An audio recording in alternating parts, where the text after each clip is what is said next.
Hey guys, it's Feral Strike here with day 3 of Project Orc and Goblins 2. And today I didn't really do much, but I did something, and that's what matters. Sometimes it's going to be like that when you have a day when you paint like 40 miniatures, or not 40 miniatures, that's quite a lot, but you paint a lot and get a lot done, and then there's going to be days when you don't have time and you can only paint a little, let alone post a video. So right here in front of you, Rock Lobber, Doom Diver, and my Spirit Chukka. Using another kind of base coat for them. I used Talsip Ochre Foundation paint, which is kind of like a spray paint, but it's not really a spray paint, if you know what I mean. It's just you paint it with a brush, or you can use the spray gun that you can buy, but I don't have, which I should invest in. It saved me so much more time. But I sprayed that on it. They got rid of the foundation paints. I think it was a good idea, but it's much more efficient to just spray paint. I just use foundation paints because I'm scared of the fumes. I don't have a mask, and masks, gas masks, and those cost quite a few. And it's very toxic if you breathe in the fumes. But I mean, once in a while, I guess it's okay. But yeah, anyways, yeah, I got down to putting Mournfang brown on them. I decided on this color. I'm not really confident in painting wood things for some reason. I mean, you see my chariots, they look okay, but I don't know. I'm much more comfortable painting, like, say, these guys. These are the two bullies that one I created out of the orc boys set and orc chariot set, the one on the left, and the one on the right there is from the rock lava set. So yeah, I'm much more comfortable painting the greens and blues and reds as opposed to the browns.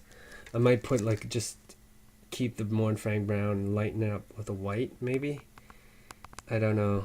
I'm not used to painting wood, I think. That's why.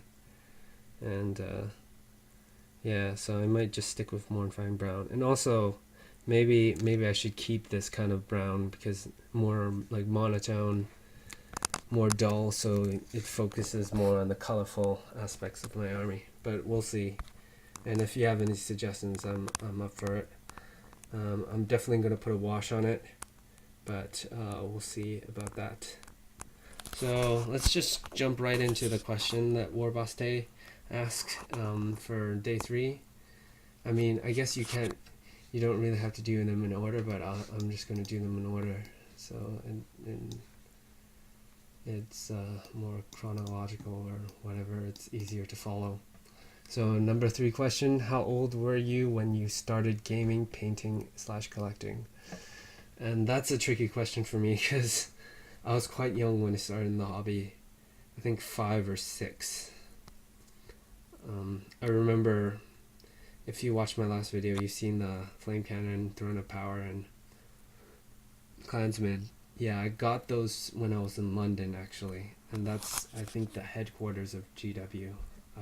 I have to research that, but I think Citadel Miniature started in London, but yeah, I got them in London from my uncle, I believe, and yeah, that's the start of it, of my painting mainly. Gaming, collecting didn't really come till later. I mean, I fell in love with the models back then, but I never really started, collecting until I was much older, maybe around 8 or 9, or when I was older, the second time I went to London. I just remembered after getting those 3 and then coming back to London. I went there twice when I was young, and maybe when the second time I came back to London, I started collecting again and wanting more, and there's my addiction start. It's like a drug, hooks you in. And yeah, ever since then I started collecting models. And I used to also collect, I don't know, you know, those Gundam models, not the big ones. I'm not really a big fan of the big ones, but I collect the small ones. My aunt Judith, she introduced me to to them. She started buying me them, and I don't collect them anymore because I love Warhammer. Warhammer's like my main kind of collection thing, and yeah, I don't collect the minis, but I used to collect those too. And yeah, just throughout my life, I collected, and the gaming aspect. Maybe around 8 or 9, I started gaming a little bit. Not really getting into too much into that, but I remember when I really started getting, it was in 7th, and I don't play a lot of games now, or none at all actually, but in 7th I played quite a few games, but I was dwarves and it felt really boring to me. I still liked the gaming aspect, but it was kind of boring, you know, dwarves sitting back, and I didn't really understand the game until I watched Once Bitten 360 videos. And if you haven't checked out Fantasy Battle Reps, check his YouTube page, his YouTube channel. He has like, let's see, 200 or so battle reports up of his Bretonians, Empire, and Beastmen, and he's one of the best out there. But I think who started it all was Vol SC, and I'll try to remember to post both links below in the description box. Once Bitten 360 and Vol SC. He was a big influence on me of understanding the game. Vol SC, that was.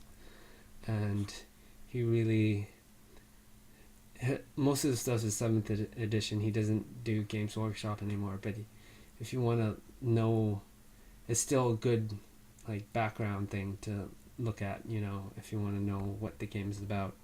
And then Once Bitten has been playing since 7th and continuing on in 8th, and he's a really good tactician. So please check those channels if you have the time. Anyways, this video is running a bit long, so I wanted to keep my videos like under 4 minutes or even less if I could, because I know there's so much videos you guys have to watch, and with the War Boss Chase challenge, you know, so many video responses, and I'm even having trouble watching all the videos because I have other stuff I like to watch. And yeah, anyways, peace till next time, and I'll see you guys tomorrow. And one more thing, thanks for all the comments. I know, yeah, thanks for all the support. I'll try to get to all the comments when I have the time. I know I haven't answered some, but I'll answer when I can, as soon as I can. Anyways, take care. Peace.